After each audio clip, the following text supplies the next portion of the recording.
Hamas के सियासी wing के सरबराह इस्माइल हनिया तेहरान में कातिलाना हमले में शहीद कर दिए गए हैं। साहब, दो बातें, एक तो क्या ये अंदर से अटैक हुआ है, यानी इतनी इन्फिल्ट्रेशन है मोसाद की। बताया जा रहा है कि इस्माइल हनिया को गुज़िश्ता रात 2 बजे निशाना बनाया गया और ये भी दावा किया जा रहा है कि उन्हें इंतहाई करीब से ज़ाया का दावा है कि निशाना बनाया गया। और पूरी दुनिया में इस वक्त सबसे बड़ी खबर जो चल रही है वो यही है कि हमास लीडर इस्माइल हनिया को कत्ल कर दिया गया है। इंफॉर्मेशन बेस्ड हमला था, जिस वजह से लगता यूं है कि ये अंदर से ही हमला हुआ है। इंडिया के अंदर बहुत सारे जो लोग हैं वो इसको बड़ा पसंद कर रहे हैं कि इस्माइल जो हानिया है उनका मारा जाना अच्छी बात है, क्योंकि इस्माइल हानिया हमास के लीडर थे। हमास एक टेररिस्ट जमात है।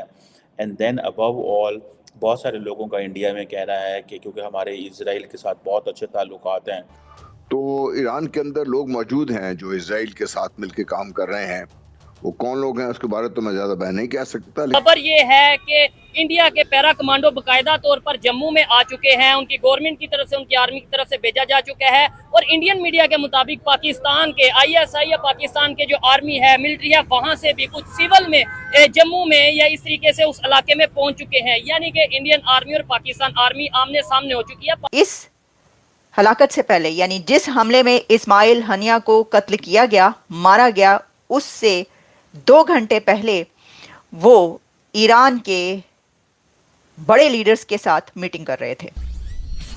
नमस्ते दोस्तों, जय हिंद। हिंदुस्तान स्पेशल में आपका स्वागत है। दोस्तों, जम्मू कश्मीर में हाल ही के दिनों में आतंकी हमलों में वृद्धि देखी गई है। इसे लेकर जम्मू कश्मीर के पूर्व DGP SP वैद ने एक बड़े रहस्य से पर्दा उठाया है। उनका दावा है कि पाकिस्तानी सेना के 600 से ज्यादा स्पेशल सर्विस ग्रुप कमांडो को जम्मू कश्मीर भेजा गया है। उनमें से कुछ पहले ही सीमा पार कर भारत में घुस चुके हैं और आतंकी हमलों को अंजाम दे रहे हैं। पाकिस्तान के SSG की तुलना कई बार भारत के पैरा SF से की जाती है। SSG का दावा है कि उसके पास यमन, भारत और अफगानिस्तान का अनुभव है। दुनिया की लगभग सभी देशों की स्पेशल फोर्सेस की ट्रेनिंग बेहद सख्त होती है। भारत में पैरा SF कमांडो बनने के लिए सबसे मुश्किल ट्रेनिंग से होकर गुजरना पड़ेगा। इसमें हिस्सा लेने वाले 90% लोग ट्रेनिंग के दौरान ही हार मान लेते हैं। इसी तरह पाकिस्तान की SSG का भी ड्रॉप आउट रेट 80 से 90% है। इनकी ट्रेनिंग 9 महीने चलती है।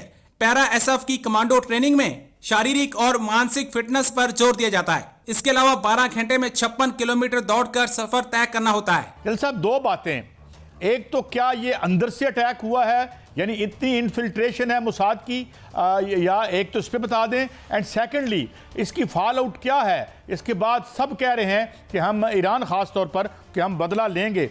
How do you look at its fall out general साहब?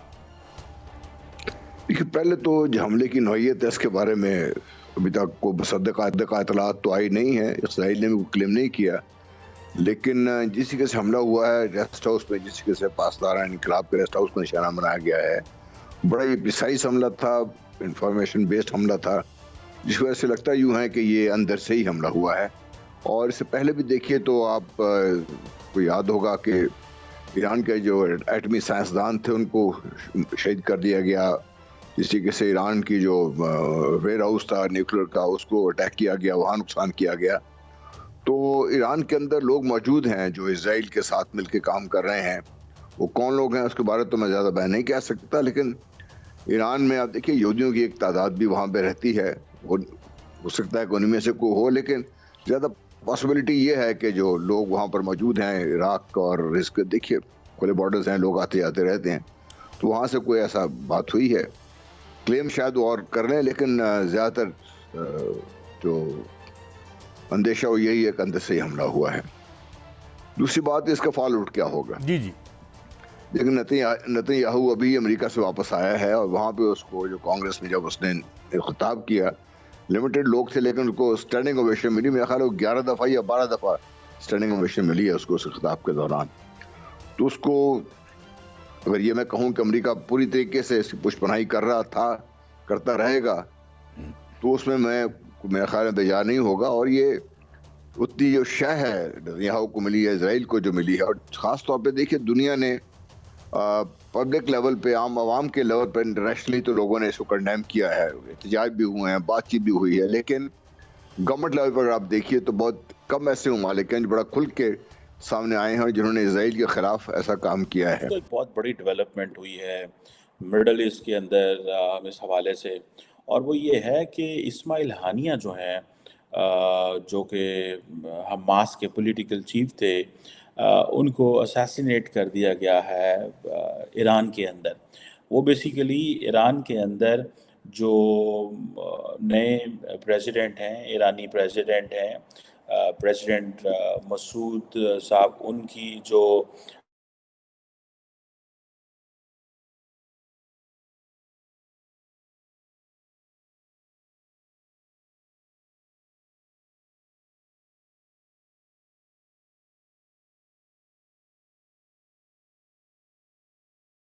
गडकरी साहब, वो वहाँ पे गए हुए थे, और बहुत सारी दुनिया जो है वहाँ पे गई हुई थी। लेकिन ये सुनने में आया है कि ये जो हमास के लीडर हैं इस्माइल हानिया, जो कि टर्की में रहते थे, ज़्यादातर टर्की और कतर में रहते थे, ठीक है, उनको इसमें जिसे वो कहते हैं ना, ट्रैवल किया, इधर आए, ईरान आए, और ईरान आने के बाद उनको और उनके एक गार्ड को कत्ल कर दिया गया है। ये कैसे कत्ल हुआ है ये अभी तक खबर नहीं आ रही। कहीं अरब मीडिया कह रहा है कि मिसाइल मारा गया है। The only way thing is कि मिसाइल ही मारा जा सकता है, अदरवाइज़ तो उनके इर्द गिर्द जो सिक्योरिटी जो है वो ज़ाहिर बात है बहुत ज़्यादा होती है। और अब इसमें इसके बहुत सारे एंगल हैं इस सारी सिचुएशन को देखने के लिए।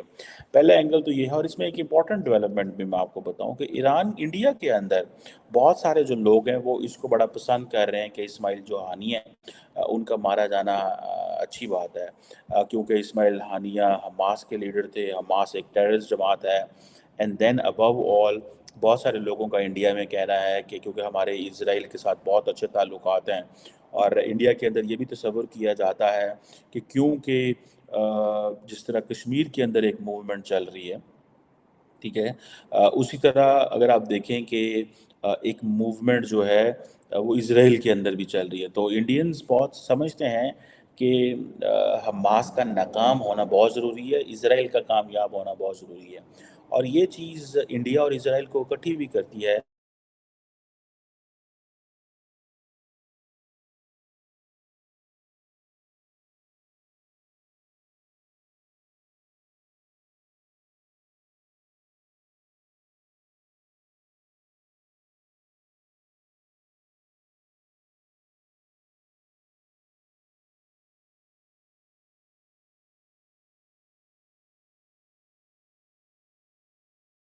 ऐसे लोग मौजूद हैं कश्मीर के अंदर जो स्टिल इंडिया की फ़ौज से लड़ रहे हैं। एक बात, द क्वेश्चन जो कि इम्पोर्टेंट है वो ये है कि ये इंडिया और इजराइल को आपस में कनेक्ट करता है।